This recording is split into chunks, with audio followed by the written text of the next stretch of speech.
It's time to put the good in your morning. You're watching the KOAM Morning News on Fox 14. Today, villagers come together to rescue an elephant from a 50-foot well. Clean looking Friday start, but we know we've got developments on the way. We're going to break down the rain and just how cool it's going to be over the weekend and look forward to Thanksgiving from the Skywatch Weather Center.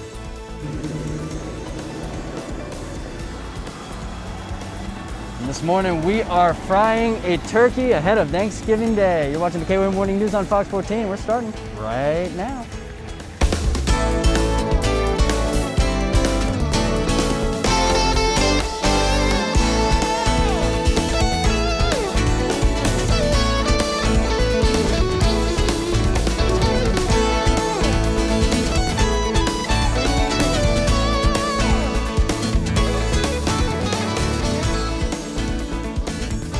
Thanks for joining us on the KOAM Morning News on Fox 14. I'm Tanya Bach. The Joplin City Council implements a new mask mandate following a discussion with local health officials and the community. The mandate will go into effect immediately and will expire at 11:59 on February 28th of next year. Gary Shaw, Doug Lawson, and Phil Stinnett voted no on the ordinance, with Shaw and Stinnett voicing concerns the masks are not necessarily effective at slowing the spread, and that they feel the citizens can be trusted to do the right thing. Mayor Ryan Stanley says he does believe the mask will be effective at slowing the spread and, moreover, helping reduce workloads at the local hospitals. Councilman Chuck Koppel cited data from nearby communities like Springfield with mask mandates, saying that while the cases are still rising, they're rising at a considerably slower rate than what we're seeing in Joplin. Missouri Governor Mike Parson extends the state of emergency until March 31st. Governor Parson's calling on Missourians to take personal responsibility, wear masks, wash their hands, and practice social distancing. Well, Kansas counties consider mask mandates after Governor Laura Kelly signed a second statewide mandate. Governor Kelly issued her new mask mandate on Wednesday, giving counties that don't have mandates 7 days to draft their own alternatives or opt out. Crawford County already has a mask order, and Allen County let the governor's order in July take effect, but has not done much for enforcement. Neosho County Commission discussed the issue last night. They had originally opted out of the state mandate in July. I'm getting letters from people I totally respect saying don't mandate. I totally respect them. It aches me to go against my friends. I'm just hoping when it's all said and done that we learn it was the right thing to do. In a 2-to-1 vote, the Neosho County Commission voted to opt out of the governor's new mandate. Other counties, including Wilson, Labette, and Woodson, plan to discuss what they want to do as early as next week. Oklahoma surpasses 1,400 hospitalizations in a single day due to the coronavirus, a new one-day record. The Oklahoma State Department of Health Wednesday reported 1,434 people hospitalized, 53 more than the previous daily record set on Tuesday. The department reports 3,017 new cases and 26 additional deaths for totals of 161,425 cases and 1,570 deaths since the pandemic began. Governor Kevin Stitt has implored Oklahomans to wear masks in public, practice social distancing, and exercise good hand hygiene, but he has resisted issuing a statewide mask mandate. It's become an important tradition, the Watered Gardens Empty Bowls event. It happened again this year. Yesterday, people could buy a bowl that included a serving of soup for $20. Money went to Watered Gardens to help the less fortunate in our area. This year's event was a little different, though. There were only 60 people allowed in at a time, and masks were required. There was still the important mission behind the event, though, not to mention some good food. We also get these area restaurants. We get to kind of feature some of their soups, let people know of these places in town that have got great food, and it gives us an opportunity for folks to support local missions that are privately funded and are feeding those struggling with poverty and homelessness in our community. Besides soup, people could purchase some artwork created by artists at Watered Gardens. Well, downtown Joplin is getting in the Christmas spirit. The Downtown Joplin Alliance hosted the Winter Wonderland. Businesses set up window displays of Christmas decorations in order to take home a prize in 3 categories: best use of theme, best use of lights, and most original. City officials also lit up the Christmas tree in Spiva Park. Even if the year isn't what we normally think it's going to be or what it usually is, we can still enjoy it. We can still have a great time and enjoy what the pieces we do have of it. If you'd like to vote on your favorite business display, all you need to do is scan the QR code on that business's window and enter your vote. Rescue staff and villagers in southern India hoisted an elephant out from the bottom of a well on Friday. Wow. This operation stretched out over 14 hours. It started when a farmer heard the cries of an elephant in a well on Thursday and alerted local authorities, who arrived at the 55-foot deep well. Well, it took about 50 people. Despite the depth of the well, the water inside was shallow and was pumped out to make it easier to access the 25-year-old elephant. Concerned villagers dropped banana leaves down the well for the elephant to eat as the rescue attempt got underway. I wonder how they got down there to tie the ropes around its legs. Somebody was daring. That's the only missing part of the story Somebody really was very about. daring. Well, is my that's guess. awesome. I bet they hoisted an individual down there. Brought in the heavy machinery and everything for that. No, I've been noticing how they got it around its legs right there. That's pretty unique. All right, live look outside of Television City. Gorgeous Friday start, but we know we've got a lot of changes that are coming. Another day of blustery winds, but no watches, no warnings, no advisories associated with our winds, and eventually it's going to die down a little bit. Freeman Health System sky camera in Joplin. It's been pretty comfortable, 62 degrees right now, and humidity. Nice to see that at 78%, considering how dry it's been lately. Starting to see a shift in the wind up to the northwest right there. High 50s, low 60s, not a whole lot of difference anywhere, but here's the first development that we're noticing. Increased cloud cover throughout the northern portion of the 4 states. Still no worries for the kids as they head off to school. And we're going to go increasing cloud cover, but I mean, we're talking mid-60s there by the time we get to the 9 o'clock hour. Jet stream's really flattened out, and so that allows these cooler temperatures to work their way down. And of course, we're going to see the collision course between the warmth that we've had all this week and the cold that's going to move down. Not going to be tremendously cold, but it's just going to be a huge noticeable difference because of how spoiled we've been this week. All right, there's our rain panels as we get ready to jump into future track here. It really develops after the noon hour, spreads from along and south of I-44, little north movement for Friday night. But now as we get into early Saturday morning, that's when we see it begin to spread out. Then it comes from the west up to the northern portion of the 4 states. Saturday evening, Saturday night, we begin to pick up our heavy rain. That's also best shot for some thunder and lightning. Clear this off on Sunday. It's going to hang around until Sunday morning, and then we're just going to have to ride the 50s, not only for a wet, cool weekend, but all the way through next week as well. Tanya? All right, up next, we are talking turkey. First, how to stay safe ahead of Thanksgiving travel. And Jesse joins us. We're frying a turkey here at the Pittsburgh Fire Department. You're watching the KOAM Morning News on Fox 14. We'll be right back after this. Well, Thanksgiving is a little under a week away, but because of the coronavirus, this holiday season won't be like any other we've seen. Gathering together is what the holidays are all about, and that plus colder weather is exactly what accelerates the virus's spread. Officials say traveling home for the holidays is also a risky proposition this year. Reed Binion reports.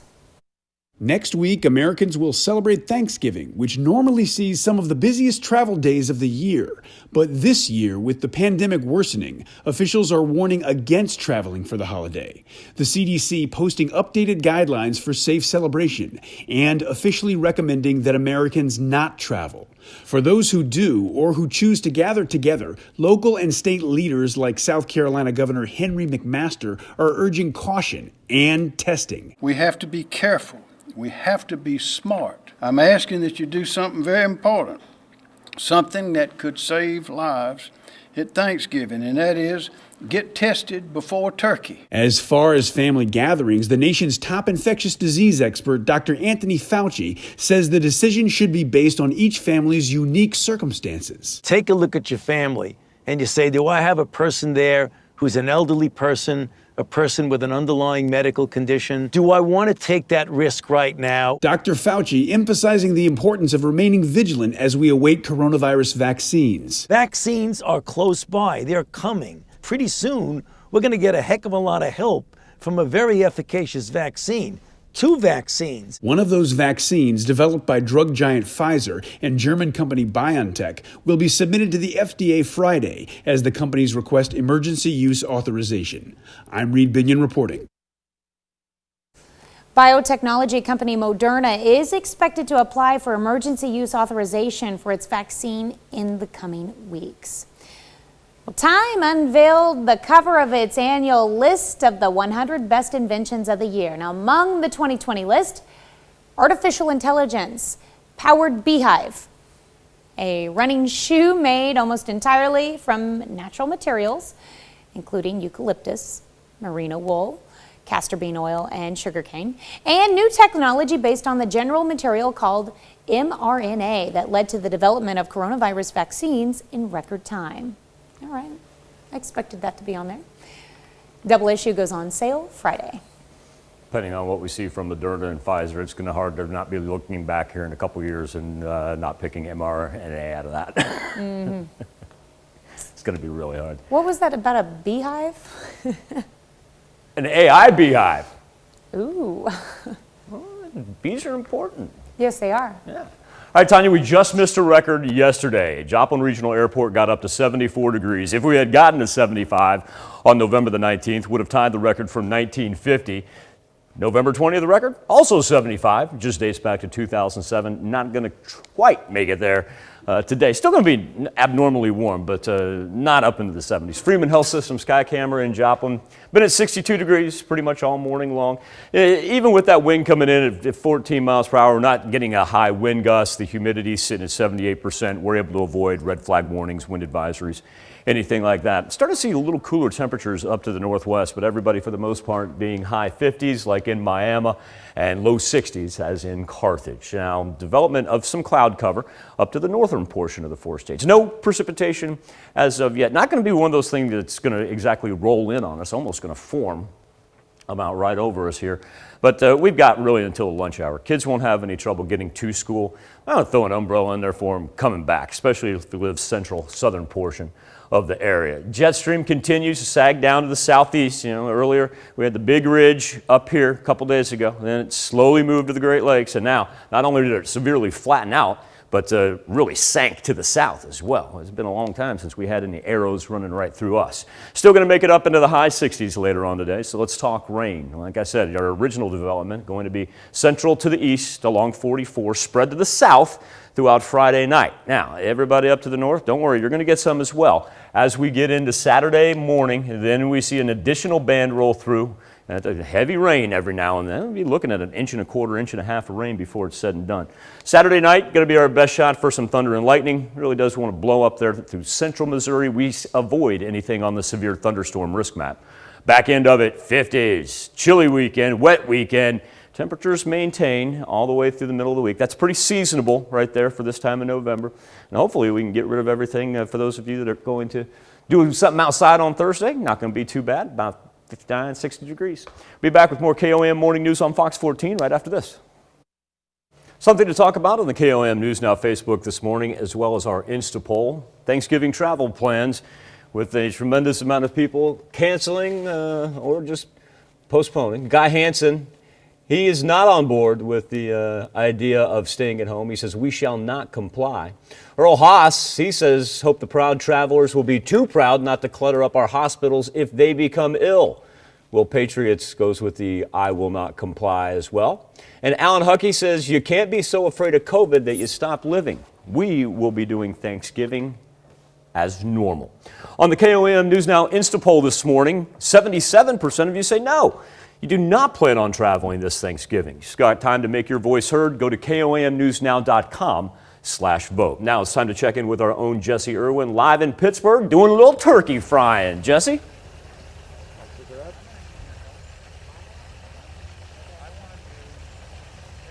Michael, it hit me yesterday that if I'm going to be spending Thanksgiving dinner on my own at home, well, I'm going to be the one making the turkey. And that's why this morning we're learning the safety precautions of frying a turkey. And we're joined by Chief Riley with the Pittsburgh Fire Department.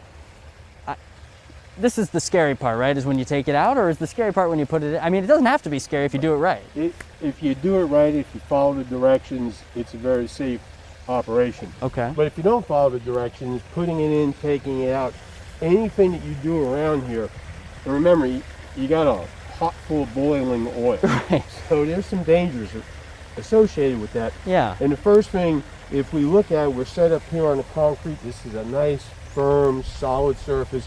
It's not flammable. We're not going to be able to set the concrete on fire. Right. But if I'm doing it at home, what I'm thinking about is where's the dog, where are the kids? Let's make sure we keep everybody away from this, because this could tip over. If somebody runs into it, you could have some real big problems there. So we want to make sure the area is clear of any type of hazards, anything that's going to tip this over with. Right. Follow the directions and make sure that you leave enough space in the pot so when you put the turkey in, the oil isn't going to spill out over the top. When you pull the turkey out, it's in a basket, but there's going to be a little bit of oil that's got to drain out of it. So slowly pull the turkey out and let all that oil drain out. Gotcha. Another thing you can see is we've put this source, the propane bottle, as far away from the burner as the hose allows us. So if something happens, we have a little bit of distance we can shut the fuel off. And you mentioned this tactic of having some aluminum foil, is that right? Just put some aluminum foil over the hose in case something happens. It gives you just a little more protection from the hot oil dropping on the hose, which is supplying propane to the burner. Gotcha. Now, all of these things, if something happens, does not take the place of calling 911. Okay. If you have a problem, if something happens with this, the most important thing is to call 911 immediately and let us get out there, because if something goes wrong, right, it could be very significant. So Yeah. the sooner we get out there, the better chance we have of resolving the problem before it spreads. And what's the, I mean, let's talk, I mean, if oil, let's say oil does, fly from the, how far back should people be? I just want to confirm that, is this 6 feet, is this 10 feet? I mean, you can't be far enough back, 6, I guess. 10 feet is a good number, because depending on what happens, that oil can really spread. What about that glove oil can material? jump. The glove material? Well, I would use a pot holder or some type of glove. A good heavy pot holder Okay. is going to protect your hand. And once again, one of the secrets is not putting too much oil into the pot, so Right. that there's a little bit of room. And when we look at the basket later on, you'll see that the top of the basket is actually below the oil level. So Okay. I can reach in there, grab the handle, and pull it out. Okay. And that's very important. And are there any other precautions, even after you turn this off, right? I mean, you're done using the water. I mean, how long do you want that to be sitting there to cool? What are those precautions? Leave it cool for as long as you can. Okay. What's the rush? Go enjoy your turkey, because if you do it right, it's going to be delicious. So just let that totally cool off. I would let it sit there for an hour or two. It's not going to hurt anything. Yeah. But once again, keep people away from it, because even when I turn the heat off, the oil still is going to retain some heat. It's going to take a while for that to cool off. And when I take the turkey off, leave the lid off of the pot so that the hot oil can dissipate its heat. Well, we really appreciate all of your help with just walking us through these safety precautions, because it can be done very successfully if done safely. Done right. Just like most things that we get into. If we follow the directions and we operate within the guidelines, you can have a safe and enjoyable holiday, and that's our wish for everybody. Well, we appreciate you joining us this morning to walk us through that. We're going to continue this process. Coming up in a little bit, we are going to remove this turkey from the fryer, and then we're going to show you what happens when you put a turkey in, maybe not in the best way. So we'll have that and more coming up. You're watching the KOAM Morning News on Fox 14. We'll be back with more frying after this. Well, the pandemic has changed many things Americans take for granted, and the college experience is no exception. PSU students are set to head home for Thanksgiving today, and will finish out the semester online. But before they go, some of them spoke to KOAM's Mike Mahoney about going to college in the age of the coronavirus. Campus was looking a bit bare on Thursday as PSU students prepared to go home for Thanksgiving break. But the ones who were around weren't shy when it came to discussing their first semester during a pandemic. It was a tough semester to start out. It was much harder there were less breaks and there were accommodations that had to be made the entire way. I'd say the university in itself did a pretty fantastic job at controlling the situation. The school itself has done a great job of keeping us up to date on what's going on with numbers in the county. Overall, I haven't felt unsafe or anything while I've been here. These computer information systems majors gave PSU their seal of approval when it came to handling student education and campus COVID safety, and other students agreed with them. For me personally, I think the university did quite a good job. I had professors who were really helpful in making sure that I would stay safe. I am someone who has high risk. PSU junior Peyton Williams also says the college did a good job protecting people on campus from the coronavirus, but was one of the few students to offer some advice. He'd like to see the university get a bit stricter on rule enforcement. A few teachers I've seen walk by a couple of students on campus, just let a couple of students slide by without their masks on, just give them a little heads up, everybody speak up, do their part. But Peyton and all the students who spoke to KOAM agree that the university is making the right move, having students finish the semester online following Thanksgiving. Everybody's going home, seeing all their family, and who knows who contracted what, and don't want to have the possibility to bring that back and be spread. I'm glad that they're doing that. I think it's a really good idea. I don't think that it would have been smart for us to come back on campus for just a couple weeks after everyone leaving. I think it'll be okay. The last few weeks are just going to be exams and finishing the last few things up, so I don't think there will be too many hiccups. In Pittsburgh, Mike Mahoney, KOAM News. Wednesday and Thursday at the Bryant Student Health Center, PSU offered COVID-19 tests to any students who wanted one before going home for Thanksgiving. It's time now to honor today's four-state hero, Darrell Bridges, Sergeant E5 in the United States Army. He served in World War II, where he fought in the Battle of the Bulge. Native of Neosho, Missouri, we salute you, Darrell Bridges, our four-state hero.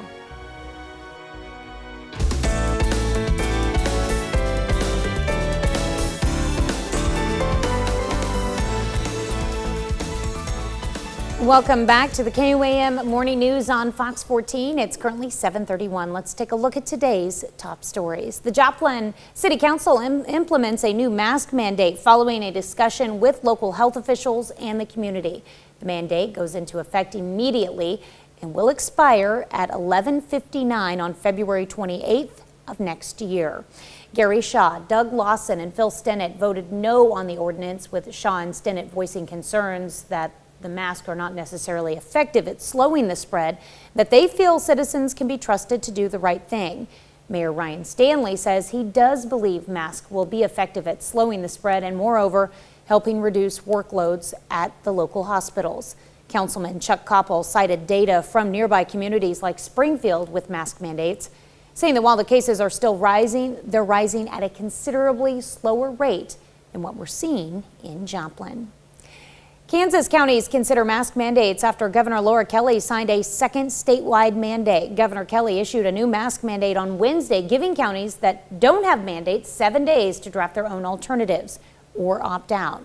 Crawford County already has a mask order, and Allen County let the governor's order in July take effect, but hasn't done much for enforcement. The Neosho County Commission discussed the issue last night. It had originally opted out of the state mandate in July.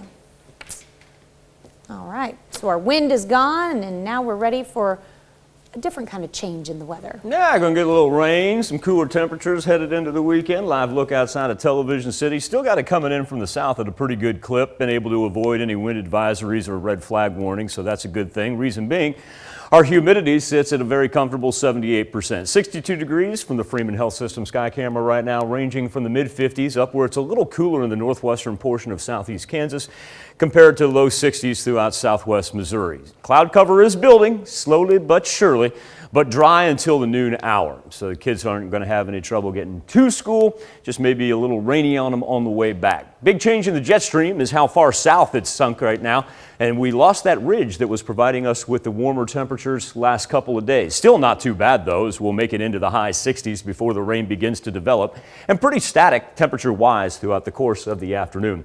Let's go ahead and talk about precip. Like I said, afternoon's development over the central, pushing off to the east a little bit along and south of I-44, and then as we work into Friday night, we get a little bit more widespread from the southwest to the northeast. By the time we get into Saturday afternoon, we'll see an additional system develop out to our west, and that'll provide everybody with rain throughout Saturday. We're going to be looking at 1.25 inches of precipitation, a little bit more in those areas where we'll see a good downpour for 15-20 minutes. Lightning and thunder going to be extremely isolated, say Saturday night, maybe between 8 to midnight. That's about all that we're going to see.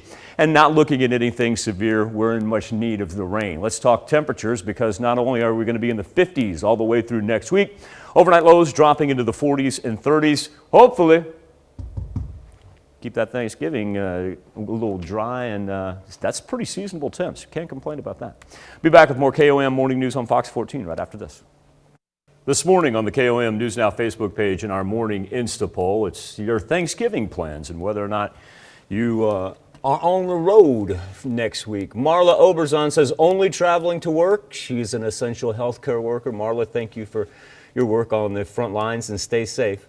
Laura Cliphon Wright says, no traveling in my fam. We have almost the max number of people just living here anyway right now, and I'm grateful for that. Joanna Lim Fitzcasilla says, we are staying at home. Me, my husband, and youngest daughter. And Francis McGee, no, not traveling, but my husband's a trucker, so he'll be on the road bringing you all your stuff. Francis, tell your husband that we greatly appreciate all his hard work as well. On the Insta poll, 77% of you saying no travel plans this Thanksgiving. It's been pretty much that entire way through the course of the morning. Now, let's check in with our own Jesse Irwin, who's live in Pittsburgh, frying up a turkey. Jesse?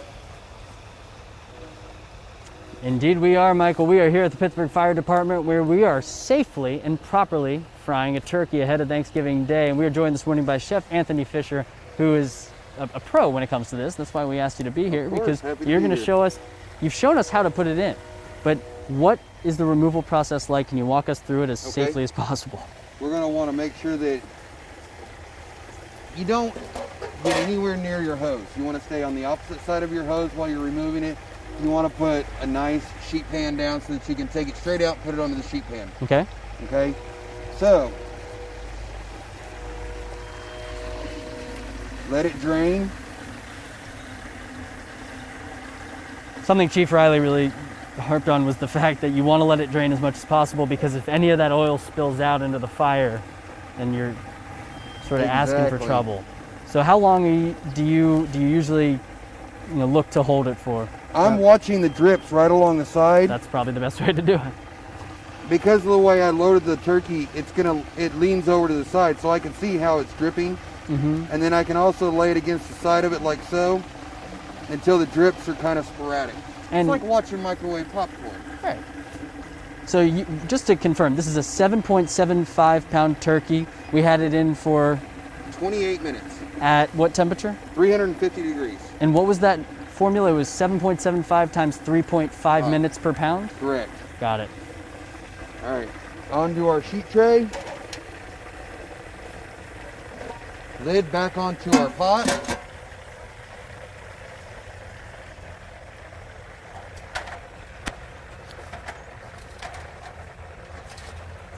Whew. And one beautifully golden bird. That's beautiful. Make sure that you take your temperature inside the meat of the breast without going through. So use your instant read thermometer and come in on the side and right into the middle. What are we sitting at? We are sitting at 127. We actually need to go a little longer. Okay. Oh, there we go. I think I poked through. 150. So we just need a couple more minutes inside there and it'll be ready to rock and roll. Beautiful. All right. And it's not going to ruin the turkey if you do this, right? No. Okay. Because you have to make sure that you get to temperature to make sure that you don't have any foodborne illnesses whatsoever. You don't want to make somebody sick over Thanksgiving. Right. Safety first, always. Absolutely. All right. Well, hey, we will throw this back in there, but we really appreciate you taking the time to talk to us about this, Chef Anthony. Very happy to do it. So we have properly fried a turkey. We're in the process of doing so, as you can see, but there are also some ways where things can go wrong if you're not careful. That's why we're joined this morning by the Pittsburgh Fire Department, and they're going to help us show you exactly how that can happen. Coming up on the KOAM Morning News on Fox 14 when we return. Holiday is certainly going to be different this year, but one thing is the same. Kids want toys. Naomi Rockham takes a look at what's popular this year. Pull the ripcord and let it fly. The race is on to buy the must-have holiday toys kids are clamoring for. The Toy Insider's Marissa DiBartolo says this year many parents have their own wish lists. Let's see what we get. With old-school items, including the Price is Right-inspired Plinko game. Because you can't go anywhere. So this year families are really looking for things like board games and activity toys and things that they can all play together. The National Retail Federation says Legos and other classic toys like Barbie are popular this year. So are high-tech video game consoles and this Mario Kart Live. Here we go. There's a camera on top so kids can get the racer's perspective. One of the hottest toys this year is this Kitty Zoom Creator Cam. It can switch to selfie mode and even comes with a green screen so kids can create their own backgrounds like dinosaurs. Kids are watching videos on YouTube and Instagram and TikTok more than ever before, and this camera is a safe way for them to really dabble in making their own videos. Kids will also be asking for new toys from Ryan and LOL Surprise. Get ready to move. The latest version of Baby Shark is expected to be a hit. Take it up. And may the force be with parents trying to get this Star Wars toy. The Child is definitely one of those big hot items this year. The Child, aka Baby Yoda, now comes in a remote control version. And they can use that to control all of the child's movements. You can make him walk, you can play hide and seek with him. Experts say parents seeking a hot toy don't want to wait too long. The pandemic has more people buying online, which could lead to shipping delays. Naomi Rockham, CBS News, New York. Final deadline for you to file for your stimulus check, if you haven't gotten one yet, is Saturday. Many people have not received a check because the IRS says don't have proper paperwork. Now, for people who don't usually file taxes because income is too low, you can also use what's called the non-filer tool. You can find that on the IRS website. Now, if you have not received your check or feel that you got less than what you should have received, IRS says you may still be eligible for the recovery rebate credit, and that goes towards next year's taxes. Be right back with more after this, but first, a look at market prices before the opening bell.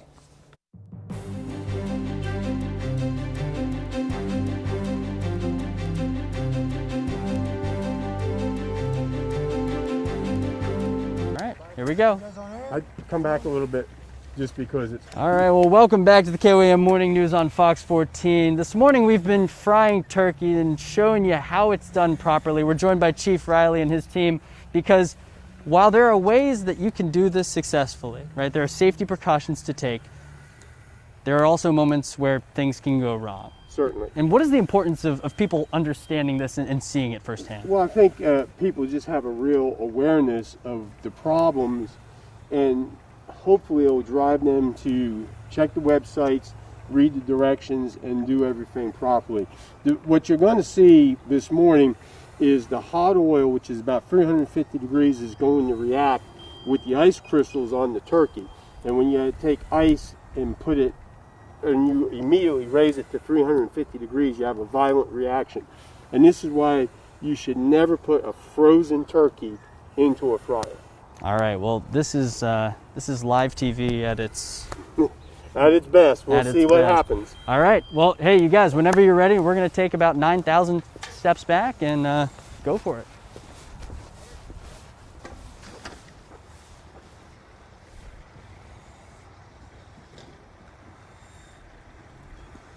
So what's happening right now, Chief? Well, right now what's happened is that frozen turkey has been out here for a while, and it's already started to fall out, but you can see the smoke and the steam coming up out of the fryer.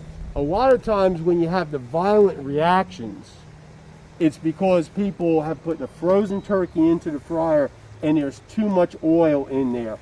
And the combination of the hot oil reacting with the ice and the weight of the turkey displacing boiling oil out of the pot creates the major problem. So right now, because we had the fryer at the right level to fry that turkey, we're not really seeing that real drastic reaction. But if we had a little bit more oil in that fryer, we would have really had a problem. But you notice that when the guys dropped the turkey in, they were 6 feet away from it. If I was to take that frozen turkey and just drop it in and stand over the top of it, right, that smoke that came out of it right away could have been enough for me to lose my orientation and knock the fryer over. So this is actually a perfect example of why, you know, even if things, you know, don't hit the ultimate, you know, worst case scenario, exactly, they can still be very dangerous, and that's why the fire department's here to help you out. They sure right? can. I mean, the reason why we didn't see the big fireball come out is because we had used the fryer to fry a turkey, and we had the right level of oil in there. Right. As I've said several times before, where people really get themselves into trouble here is they fill that pot all the way up with oil, and then they take the turkey and put it in there. And the other thing is, these are small turkeys. This is about an 8 to a 10-pound turkey breast. If you were to fill that pot with oil and put a 20-pound turkey in there, it would have really kind of gone crazy on us. And we didn't want to do that, because even being here at the firehouse, there's an element we didn't want to expose too many people to a real risk. Well, we really appreciate you guys setting this up and showing us, you know, both the best case scenario and what can happen when things don't go as planned with it. So, hey, you guys, thank you very much for joining us this morning. Chief, thank you so much. Our pleasure. Really appreciate it. We're going to have all of the steps to properly frying a turkey on our website at KOAMnewsnow.com. And Michael, hope you have a good Thanksgiving. We'll send it back to you, sir. 8 to 10 pounds, my man. We got to step your turkey game up. You're gonna be done with your turkey before you even start thinking about leftover sandwiches that night while watching some football on KOAM and Fox. All right, I'll work on Jesse's turkey game with him. Skywatch Storm Track, and hey, make sure you tell the chief and the chef, thanks for joining us, man. That was awesome to get their time and expertise on this. Skywatch Storm Trackers, the clouds do begin to build up on the north. Stay dry, though, until the noon hour. But we knew that was going to be the first indicator that the system was changing on us. Temperatures still going to be able to make it up into the high 60s. Right now, we sit at about 63 degrees at Joplin Regional Airport, and we'll continue to make it up into the mid to high 60s here later on. More importantly, let's talk about the precipitation that begins after the noon hour, as we see it form kind of right in the central and eastern part of the 4 states. And then as we push into Friday night, we get more widespread. Not done up to the north either. Got that line along and just south of I-44. Well, as we get through Saturday afternoon, then the rain also comes down a little bit harder, anywhere from 1.25 inches to 1.5 inches by the time we get into Sunday morning. That 8 p.m. to midnight time frame, that's going to be our best chance for some lightning and thunder, because you can see how it picks up there as it moves on the eastern side of the Ozarks. Clears out Saturday or Sunday afternoon, but cool, especially when you compare it to what we've had past couple of days. We'll be back, wrap up this edition of the KOAM Morning News on Fox 14 right after this. Welcome back to the KOAM Morning News and Fox 14. Here's what's happening today. 2 months from today, Joe Biden is set to be inaugurated as the nation's 46th president. But President Trump still refuses to concede. He's hosting Republican legislators from Michigan at the White House today, seen as a move to put pressure on them, just as Michigan prepares to certify its election results in favor of Joe Biden. Health and Human Services Secretary Alex Azar says an application for emergency use of Pfizer's coronavirus vaccine is expected for today. As COVID-19 continues to spread across the U.S., the CDC says Americans should cancel their Thanksgiving plans and not travel at all for the holiday. And a blind runner proves that all it takes is the will to succeed and a little ingenuity. 50-year-old Thomas Panic wanted to run on his own, so he turned to Google, which developed an artificial intelligence navigation app for a smartphone. And on Thursday, he put it to the test, completing a 5K run in New York City's Central Park. That is awesome. Let's check in with Michael with a final look at your forecast. Yeah, you know he did it without the help of a partner or any seeing eye dog or anything. It's just absolutely amazing, so cool, that technology. All right, we're still going to go mid to high 60s here later on. We'll break down future track one more time, even though we just did it. There's your development for the afternoon. Takes us into early Saturday morning. Saturday afternoon, we're much more widespread. It's going to be rainy, wet weekend. It's also going to be cool. Coming off of average daily highs for the first 20 days that got up to 69 degrees. We're going right to the 50s here all the way toward Thanksgiving. Well, Darlene Burton says it's up to people like her, everyday ordinary citizens, to stop the spread of the coronavirus. And she's doing her part by hanging disposable face masks from a tree outside of her Philadelphia home. People are welcome to take one if they need, and they have, according to Burton, who says we all need to realize it's on us to end the pandemic. Burton started putting up the masks last week, one day before her daughter was diagnosed with coronavirus. All right, I want to thank you all for letting us put the good in your morning this week. We'll be back with more news and weather when we see you at noon. Have a great morning and weekend and an even better day.